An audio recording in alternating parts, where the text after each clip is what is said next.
Over the course of 4 years, I tried 7 different side hustles so you don't have to. Since 2019, I've embarked on an entrepreneurial journey to hopefully one day become financially free and retire early. Although I'm still a long way from there, if you want to join me on this journey, this video is for you. There are thousands upon thousands of side hustles that could produce a substantial stream of income, but how do you know which one is for you? For that, I gotta be brutally honest with you. The truth is, any side hustle can work. You just gotta find something that you're passionate enough about, but also something that you're good enough that you could possibly make an income from it. This is the reason why I've juggled through so many side hustles through the years, because whether I just wasn't passionate enough about it, I wasn't good enough at it, there was at least one giant reason why I knew that specific side hustle wasn't for me. Honestly, there's a plethora of side hustles, and some may work for some and not for others, and that's just part of the learning process. The first side hustle I want to talk about is probably the easiest and least time consuming, and that is Instagram theme pages. An Instagram theme page is a separate Instagram account that you make that follows one niche. Whether that be photography, recipes, or gym content, your Instagram theme page, has to follow a theme. With an Instagram theme page, you could choose whether you want to create your own content or repost others. The latter is what most people choose because it takes the least time and effort. Your goal with an Instagram theme page is to create the most amount of engagement, likes, and followers you can, because this is what will separate your ability to monetize your account versus others. Now, this isn't a video on how to grow your social media page, but let's say you do amass a decent following. How do you go about monetizing that? The most common way people make money from the Instagram theme pages are through sponsored posts. When you gain a following, people who want you to promote their product will come to you and ask you to promote their products. You can create your own prices here and charge what you think is fair for what your fan base has to offer. Another way you can make money with your Instagram theme page is by becoming an affiliate on Amazon.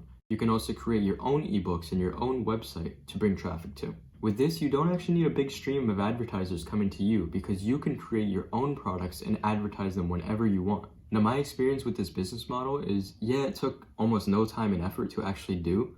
That's exactly why I stopped doing it. I did end up making a small amount of money selling products through links, but it was probably less than $100 total. If I kept doing it, maybe it would have been successful, but I just knew that my happiness and efforts were better spent elsewhere. That brings us on to side hustle number 2, which is print on demand. Now, this idea can get a little confusing, so stay with me. Print on demand is where you create a design and sell that design on t-shirts, mugs, pillows, almost anything you could think of using a third-party website. This third-party website takes care of all of the shipping, handling, and behind-the-scenes stuff for you. Once you created your design or logo, you can go onto any print-on-demand website and start your business. 3 of the most common websites people use for print-on-demand is Teespring, Redbubble, and Amazon's Merch on Demand. The reason why I'm talking about this directly after the Instagram theme pages is because if you already have a successful Instagram theme page, you can easily integrate your print-on-demand stuff to your Instagram. If you already have a loyal fan base, it'll be even easier to sell your print-on-demand products. Now, in my experience, print-on-demand was actually one of my favorite side hustles to do, and I love the idea that I can create my own prices and sell them for what I think it's worth.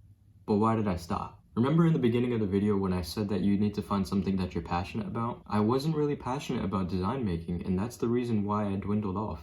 That brings us to our third side hustle, and that is eBay reselling. eBay reselling is exactly what it sounds like. You find a product for cheaper and you sell it for higher on eBay. This is a really great side hustle for those that may not have enough time or don't want to put themselves out there by creating content. Getting started on eBay reselling is extremely simple. All you really need to do is create an eBay account and start your first listing. Many people get started on this by selling things that they already own, whether that be clothing, old jewelry, or anything that's lying around the house. Once you get comfortable selling stuff that you already own, now you can start taking real risks and go out there and buy items to resell. You can find these items anywhere, whether that be garage sales, thrift stores, or even some retail stores. One thing that I personally do recommend though, that I don't see other people recommending, is that you focus on one thing, whether that be clothing, jewelry, or in my case, Funko Pops. I knew how the Funko Pop market worked, and I knew what was popular at the time. So it was really simple for me to actually know what buyers of Funko Pops are looking for. Now, although this is a side hustle that I don't always do anymore, whenever a good opportunity comes up, it's really easy to create a listing and sell it on eBay.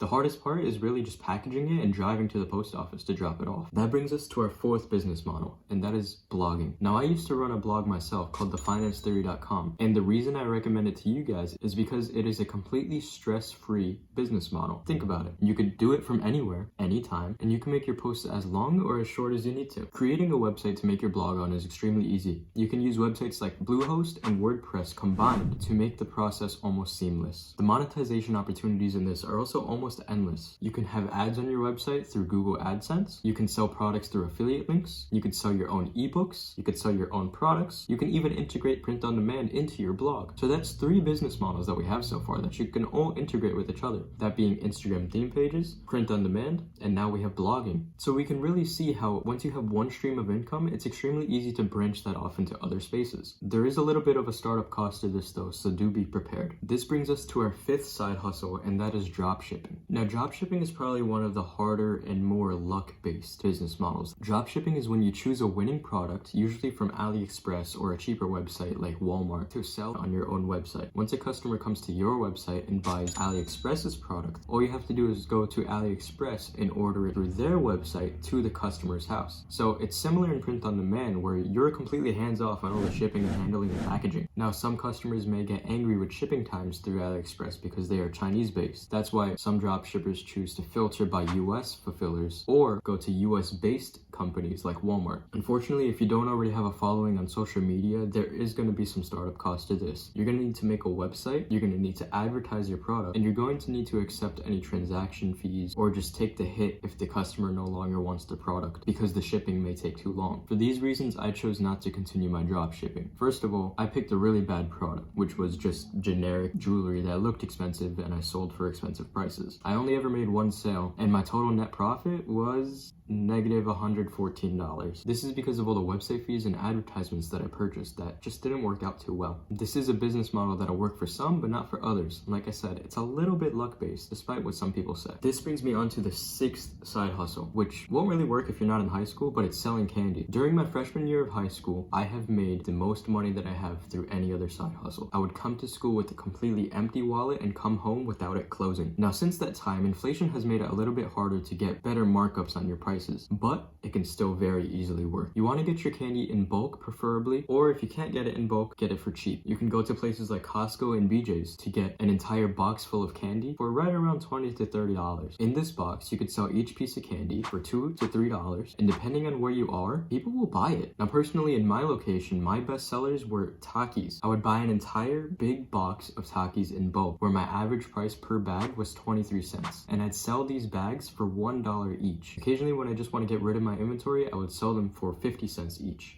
2 for $1, and people went crazy for that. But even when I sold them for $1, I would still completely sell out. It's really just up to trial and error to find out what works and what doesn't. Some safe bets are Sour Patch Kids, Airheads, and Kit Kats. Kit Kats were actually my second best seller, but it all depends on where you are in your area and what the kids in your school just prefer. Be careful though, because you can get caught by teachers if they don't allow it. And that brings me on to my 7th side hustle, which is this one right here. YouTube. Now, I have absolutely zero experience in YouTube, and this is actually my very first video. The reason I chose YouTube is because the brand building opportunities with YouTube are absolutely exponential. If you want to follow me on this journey and see how it turns out, hit that subscribe button and hit that like button.